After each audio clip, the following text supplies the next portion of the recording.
Every year, there are teams that are going to bust brackets. It's also going to give bragging rights to the people that predict it. This is very important because whatever you say, I'm putting on my bracket. So, Candace, I'm going to start with you. Bracket buster, Midwest region. Who do you see smashing brackets? Texas A&M. And if I'm right, write it down. If I'm wrong, forget about it. Texas A&M, the Aggies. I love that team. That's a good call. Listen, in the SEC, finished second regular season, finished second in the tournament conference championship, losing to Alabama.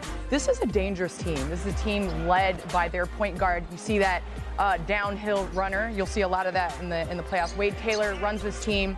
For those that miss, you have guys like Coleman, and you have guys like Marble that are going to eat up the offensive rebounds. They're able to switch 1 through 5. They deny. They're very athletic. I think the only thing they have to keep in check their turnovers, and they go through scoring lulls.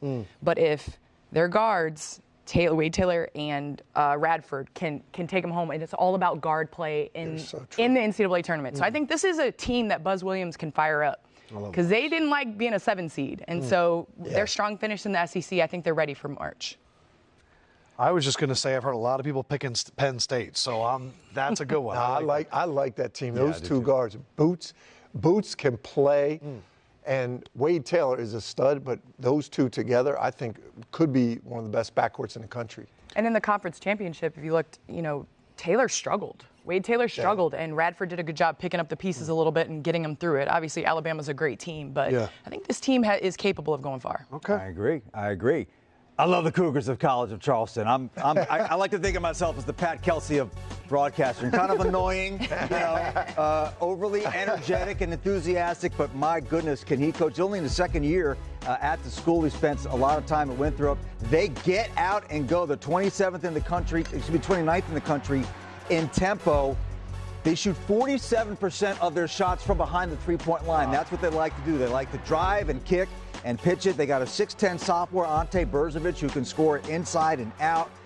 They had 2 very long win streaks, 20 wins in a row at one point. They got into the AP Top 25. Wow. Now they've won 10 in a row. Winning is a habit, and with this kind of depth, they got 9 guys playing 15 minutes or more. Very interesting first-round matchup against San Diego State. The Aztecs are one of the few teams in the tournament that have the same type of depth and quality depth that Charleston does. The difference is San Diego State can go through some very long offensive droughts. So I think that gives you a bigger margin for error to be able to put together those stretches where you can score. And if they can get by San Diego State, you're looking at Furman versus a Virginia team that is without one of their important pieces and hasn't played well. So I like College of Charleston to go to the Sweet 16. That's one of my surprise picks. I dig it. A team that shoots like 50% of their shots from beyond the arc, you're kind of in any game at that point if they're falling, I would imagine. And it sounds awful. You can shoot yourself out of it too, man. Yes. But I lived that. I lived that life. You did.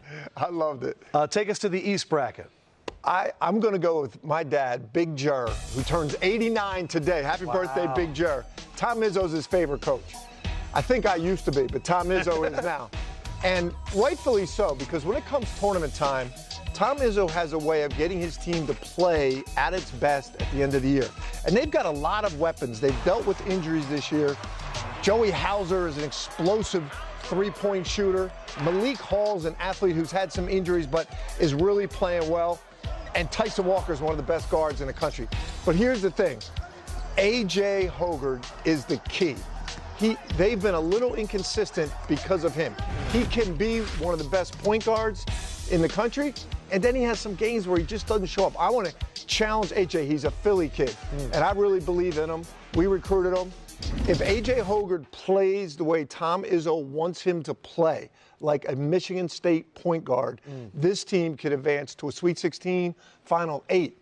And I really believe in that team. I believe in Izzo. I believe in A.J. Hoggard. Izzo, 24th straight NCAA tournament, breaking a tie with Coach K for the longest streak by a head coach all time.